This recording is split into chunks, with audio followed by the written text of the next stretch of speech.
In the year 1927, a new chapter was written in the history of human flight. In a time when aviation was still a fledgling endeavor, Charles Lindbergh dared to imagine and achieve what had long eluded even the most intrepid pilots.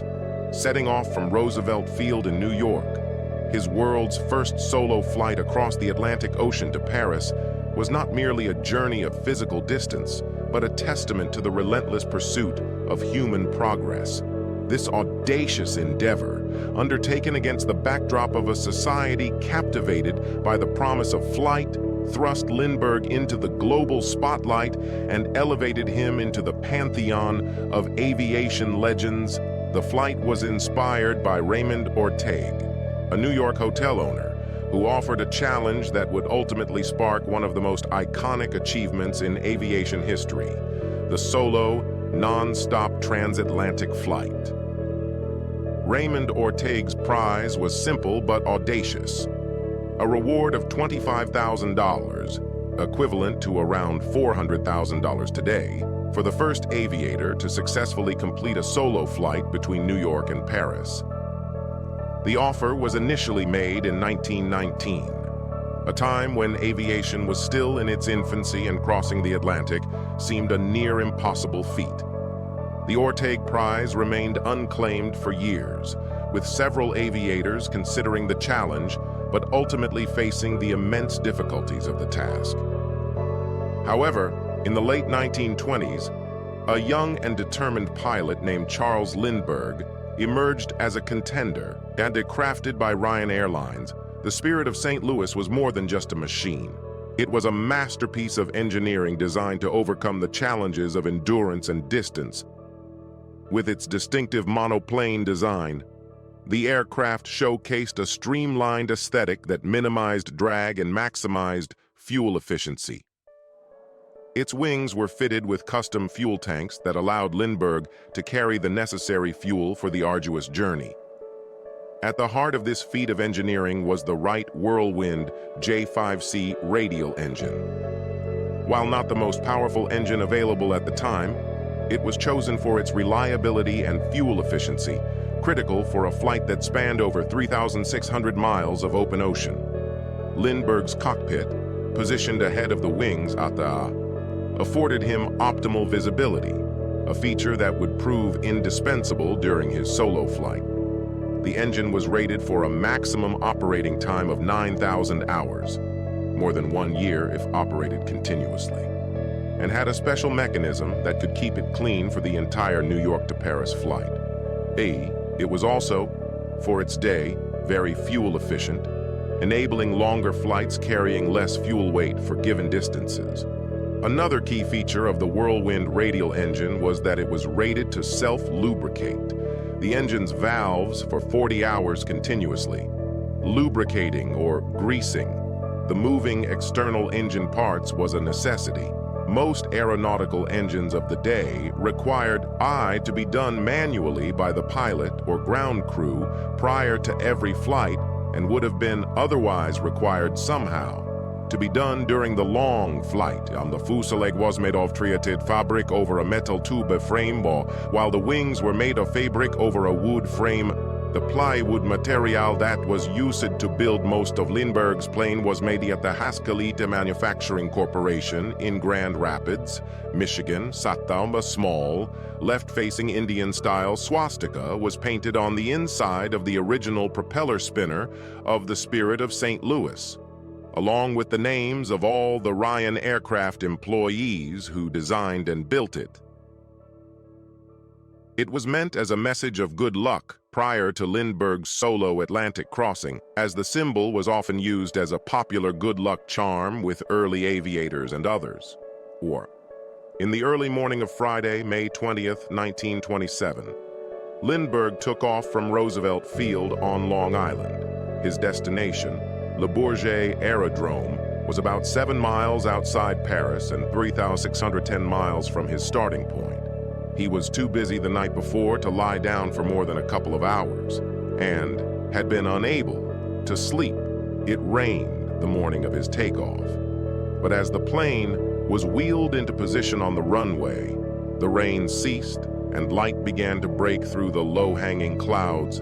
A crowd variously described as nearly 1,000 or several thousand assembled to see Lindbergh off, and he walked around the plane on a final tour of inspection after stepping from a closed car where he had waited for its transatlantic flight. The Spirit was loaded with 450 U.S. gallons, 700 liters, of fuel that was filtered repeatedly to avoid fuel line blockage. With the relentless hum of the engine as his only companion, he navigated through the unpredictable skies, facing challenges ranging from fatigue to the constant specter of mechanical failure. The 33.5 hours Lindbergh spent in the air were a testament to human endurance and innovation. The cockpit of the Spirit of St. Louis held more than just instruments and controls. It held the dreams and aspirations of a generation. The navigation was manual. The conditions were precarious, and the risks were immense. Lindbergh's biggest challenge during his transatlantic flight was simply staying awake. Between his pre-flight preparations and the 33.5-hour journey itself, he went some 55 hours without sleep. Lindbergh went so far as to buzz the surface of the ocean in the hope that the chilly sea spray would help keep him awake. But 24 hours into the journey, he became delirious from lack of rest. He later wrote of mirage-like fog islands forming in the sea below, and of seeing vaguely outlined forms, transparent, moving, riding weightless with me in the plane. Lindbergh even claimed the apparitions spoke to him and offered words of wisdom for his journey. Eventually, the English coast appeared ahead of him, and he was now wide awake. A report came from Plymouth, on the English coast, that Lindbergh's plane had started across the English Channel. News soon spread across both Europe and the United States that Lindbergh had been spotted over England, and a crowd started to form at Le Bourget Aerodrome as he neared Paris, Daos at sunset. He flew over Cherbourg, on the French coast 200 miles from Paris. It was around 2:52 p.m. New York time.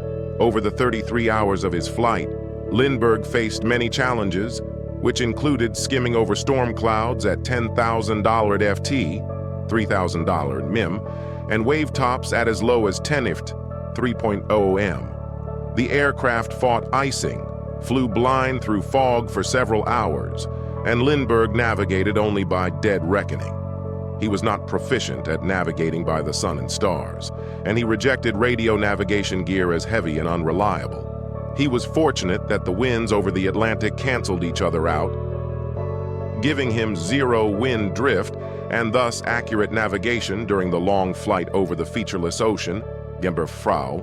On arriving at Paris, Lindbergh circled the Eiffel Tower before flying to the airfield.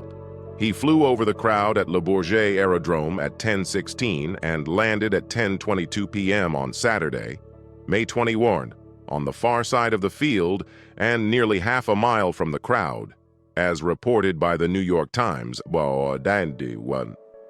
The airfield was not marked on his map, and Lindbergh knew only that it was some 7 miles northeast of the city. He initially mistook it for some large industrial complex because of the bright lights spreading out in all directions. In fact, the headlights of tens of thousands of spectators' cars caught in the largest traffic jam in Paris history in their attempt to be present for Lindbergh's landing. A crowd estimated at 150,000 stormed the field, dragged Lindbergh out of the cockpit, and carried him around above their heads for nearly half an hour. Lindbergh received unprecedented acclaim after his historic flight. In the words of biographer A. Scott Berg, people were behaving as though Lindbergh had walked on water, not flown over it.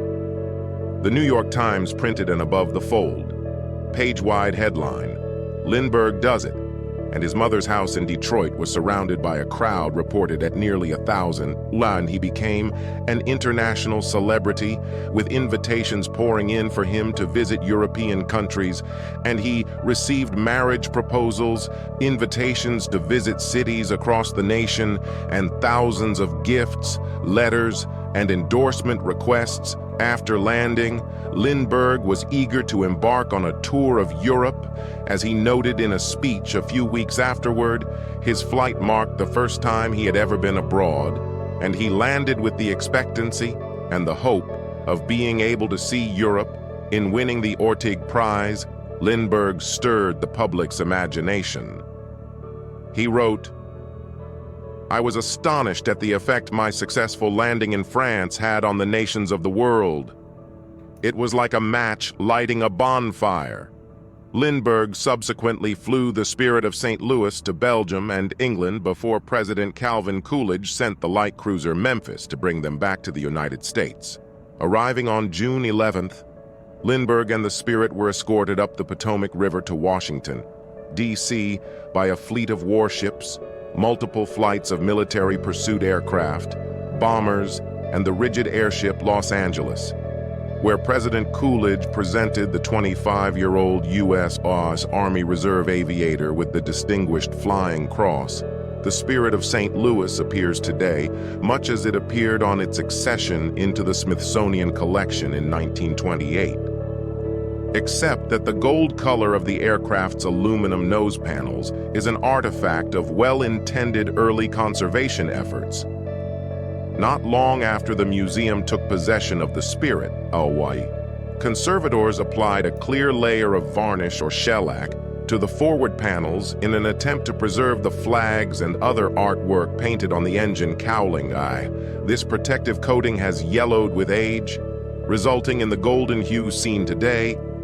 Smithsonian officials at some point planned to remove the varnish and restore the nose panels to their original silver appearance when the aircraft was to be taken down for conservation, but later decided that the golden hue on the engine cowling will remain, as it is part of the aircraft's natural state after acquisition and during its years on display. The effort to preserve artifacts is not to alter them, but to maintain them as much as possible in the state in which the Smithsonian acquired them. Yes, the legacy of Charles Lindbergh's world's first solo, non-stop transatlantic flight extends far beyond the boundaries of that moment in 1927. It stands as a reminder that dreams, when coupled with determination and innovation, have the power to transform the ordinary into the extraordinary. Lindbergh's journey inspired generations of aviators, engineers, and adventurers, shaping the very fabric of aviation progress. What do you think of Charles Lindbergh?